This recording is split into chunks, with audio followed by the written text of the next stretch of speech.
प्रेम पत्र राधा स्वामी भाग दूसरा, वचन नंबर 3। राधा स्वामी मत में जो हुक्म दिए हैं उनके मानने के वास्ते जुगत भी बताई है, और मतों में ये बात बहुत कम पाई जाती है। मालूम होवे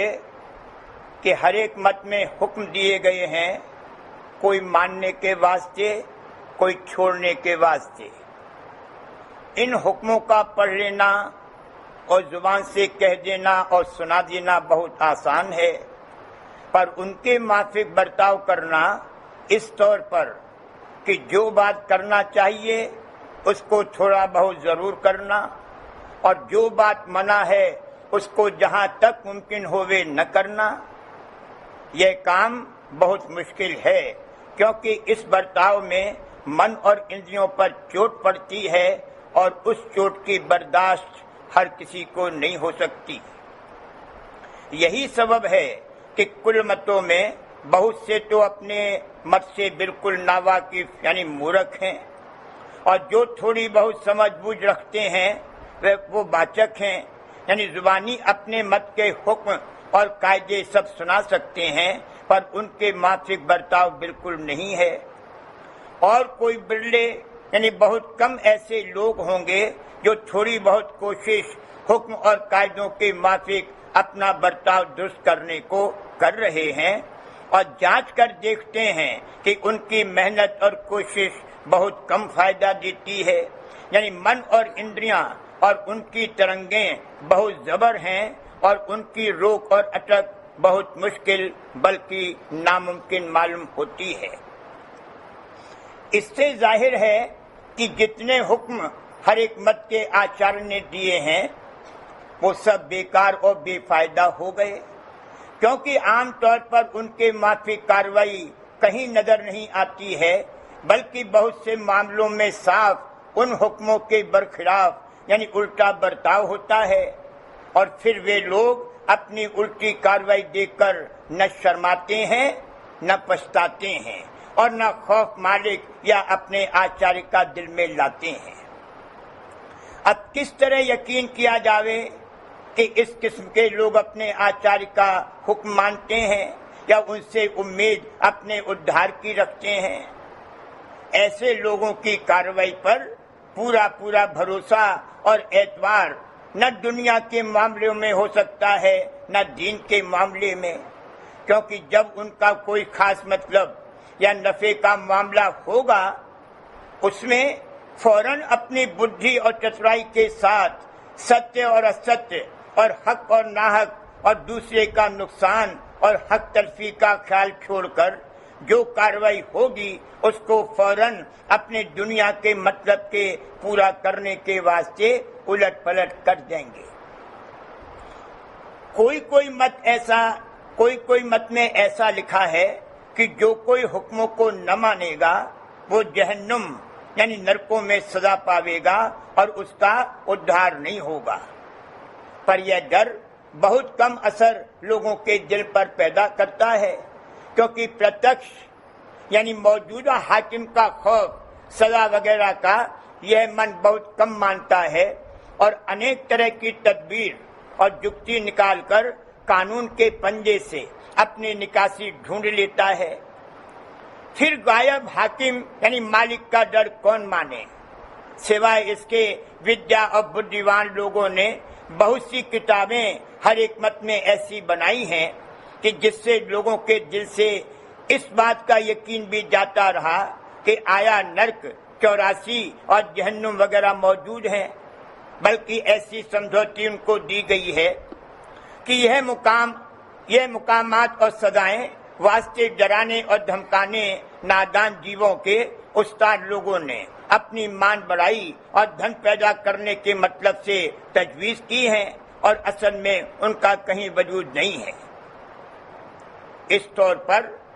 आम लोग हर एक मत में थोड़े या बहुत निडर होकर बरतते हैं, और वहाँ के हुक्मों के मानने या न मानने की कुछ परवाह नहीं करते, और जो लोग के अफसर और आम लोगों के अगुआ और समझाने बुझाने वाले हैं वे आप ही उन हुक्मों पर जैसा कि चाहिए नहीं चलते, फिर औरों की संभाल उनसे क्या हो सकती है। यहाँ तक हाल और मतों का बयान किया गया। अब राधा स्वामी मत का हाल लिखा जाता है कि इस मत में जितने हुक्म हैं वो बतौर नसीहतनामे के लिखे गए हैं और ये उपदेश है कि उनका मानना वास्ते अपने फायदे और भले के जीवों को मुनासिब और जरूर है। और उन हुक्मों के साथ ही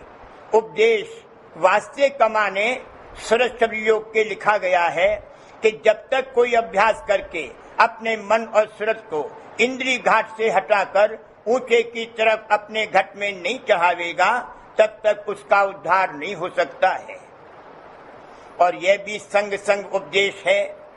कि कुल मालिक सत्य पुरुष राधा स्वामी की जो घट घट में मौजूद हैं, सच्चे मन से शरण लेकर जो कोई अभ्यास में लगेगा उसी को मेहर और दया प्राप्त होगी। और वही मेहर और दया आहिस्ता आहिस्ता एक दिन उसके जीव का सच्चा उद्धार कर देगी, नहीं उसकी सूरत को सत्यलोक और राधा स्वामी के चरणों में पहुंचा देगी कि जहां पहुंचकर वह अमर और अजर आनंद पाकर हमेशा को मगन और सुखी हो जाएगी और जन्म मरण और दुख सुख के झगड़ों से हमेशा को उसका बचाव हो जाएगा। और राधा स्वामी मत में ये भी पहले ही से समझाया जाता है कि जो कुछ रचना बाहर ब्रह्मांड वगैरह में मौजूद है वह सब छोटे नमूने के तौर पर हर एक आदमी के पिंड में मौजूद है। और जो कि कुल मालिक सब जगह मौजूद कहा जाता है, तो हर एक जीव के संग उसके पिंड में भी मौजूद है। इस वास्ते सच्चे मालिक से मिलने का रास्ता राधा स्वामी मत में हर एक जीव के घट में बताया जाता है। अब मालूम करो कि कर्म 3 किस्म के हैं। एक संचित कर्म जो कि आइंदा जन्मों में भोगे जाएंगे, दूसरे प्रारब्ध कर्म जो कि इसी जन्म यानी देह में भोगने पड़ेंगे, और तीसरे क्रियमान कर्म जो इस जन्म में बनते हैं और जिनका फल कुछ इसी जन्म में और कुछ आगे के जन्मों में भोगना पड़ेगा।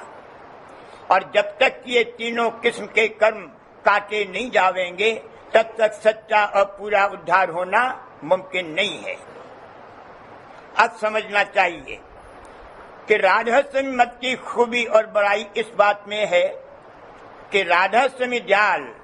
और संतों ने ऐसी जुगत दया करके बताई है कि उसके कमाने से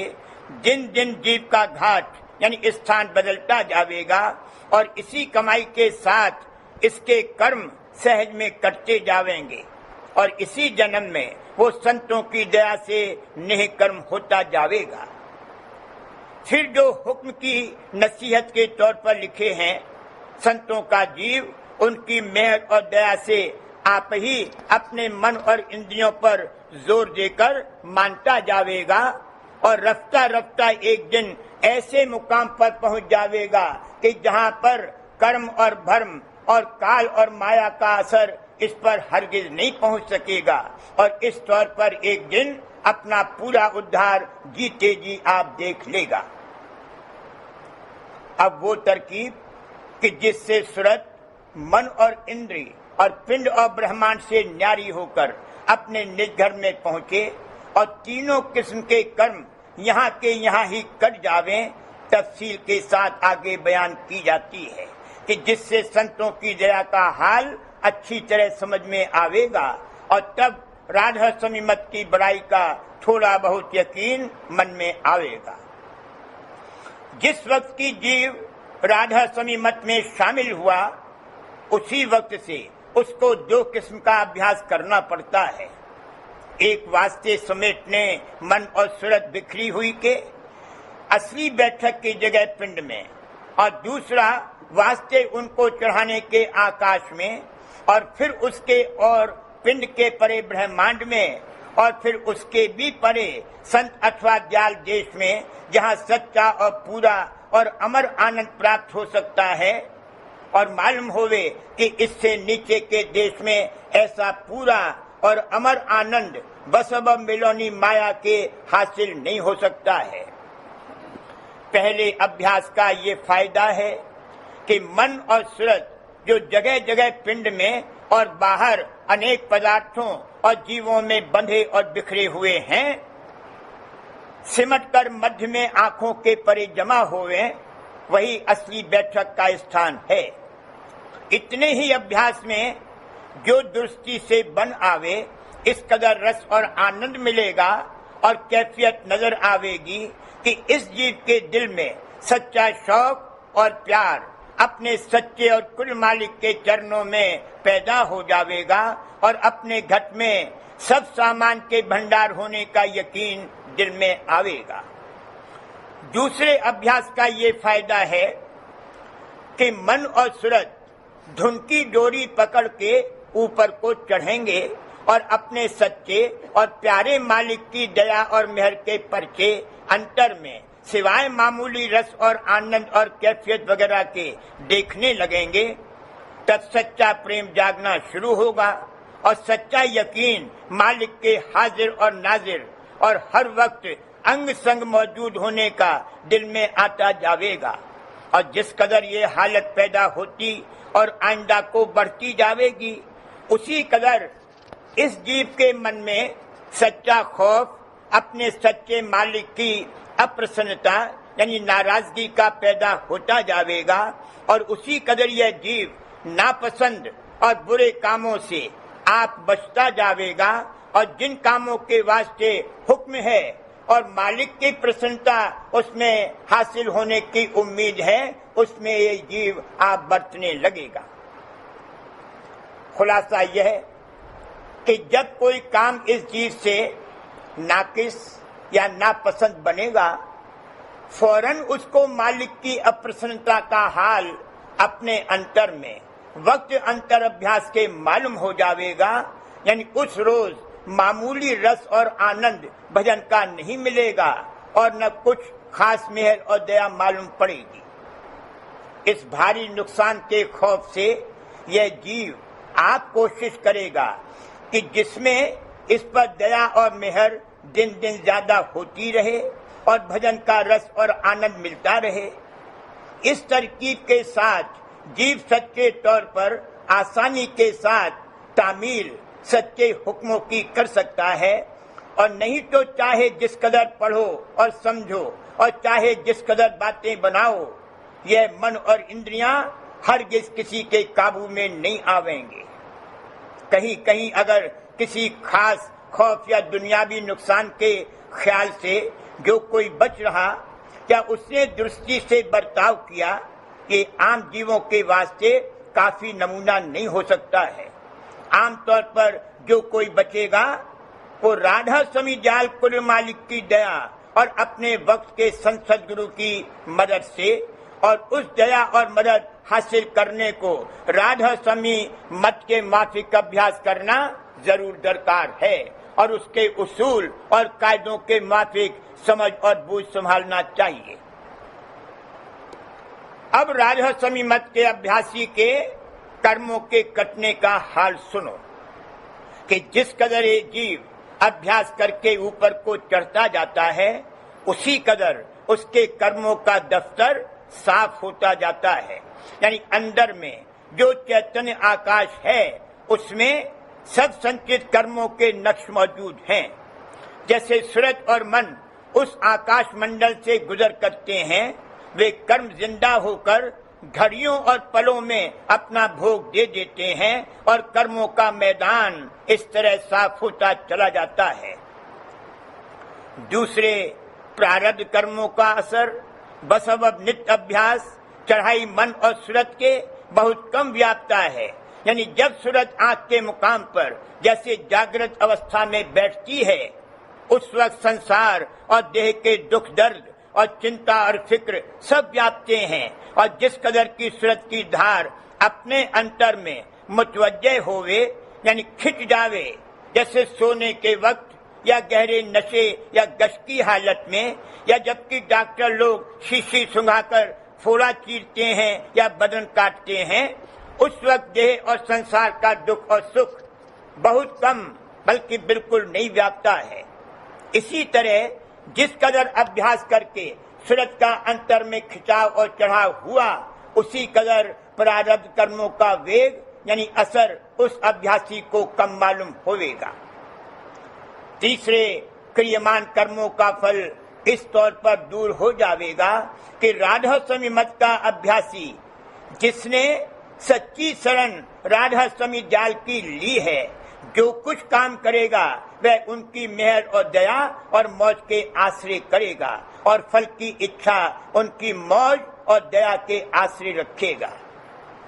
जो मौज माफिक हुई तो बहुत अच्छा, और जो ना माफिक हुई तो भी बहुत अच्छा। हर हाल में अपने प्यारे मालिक की मौज और मर्जी के माफिक अपने मन को चलाना और उसी में राजी रहना। जब इस तौर पर अभ्यासी ने कर्म किए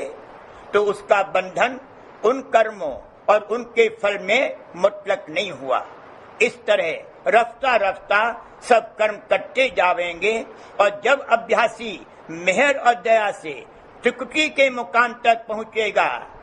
तब सब झगड़े और बखेड़े काल और कर्म और माया और भ्रम वगैरह के नीचे रह जाएंगे और अभ्यासी की सूरत इन सब से न्यारी होकर अपने निज घर में यानी सत्यलोक और राधा स्वामी धाम में पहुंचकर परम और अमर आनंद को प्राप्त होगी।